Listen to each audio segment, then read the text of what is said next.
ఎవరికి తెలుసండి ఎవరి మనసులో ఏముందో?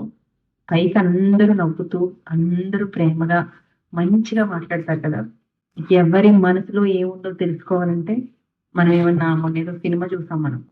'మిరాయి' సినిమాలో ఆ అమ్మాయి నుదిటి రాత దగ్గర వాళ్ళ యొక్క ఫ్యూచర్, పాస్ట్ అన్నీ చదివేస్తూ ఉంటుంది. మనసులో ఏముంది అంత. సో, అంత శక్తి మనకు రావాలి. అంత శక్తి మనకి లేనంత సేపు మనం ఎదుటి వాళ్ళని అస్సలు అంచనా వేయలేం. వాళ్ళ మనసులో ఏముందో మనకు తెలీదు. సో, ఎవరేంటో, ఎవరెలాంటి వాళ్ళో వాళ్ళ మొహం చూసైతే మనం చెప్పలేం. అందరూ ఈ రోజున అందంగా ఉంటున్నారు, నవ్వుతున్నారు, ప్రేమగా ఉంటున్నారు. ఇవన్నిటిని మనం తీసుకోవాలంటే అది మన లక్ అనే చెప్పాలి. అంటే మన అదృష్టం ఉంటే మనకు మంచి వాళ్ళు మనకు ఎదురవుతారు.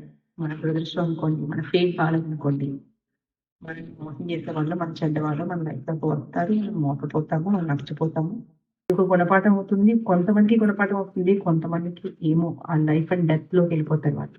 సో, ఏ మనిషిని మనం వారి మొహం చూసి వాళ్ళని మంచివాళ్ళా, చెడ్డవాళ్ళని నిర్ణయించలేమండి. వాళ్ళతో కొన్ని రోజులు ట్రావెల్ చేస్తే అవుతుందని కొంతమంది అనుకుంటారు. సో, అలా ట్రావెల్ చేసినప్పటికి కూడా వాళ్ళు నటించాలని ఒక ఫిక్స్‌డ్ మోటోతో ఉన్నారనుకోండి, అప్పుడు అది కూడా మనం బయట పెట్టలేము. కాబట్టి అది మన ఫేట్. So, be careful.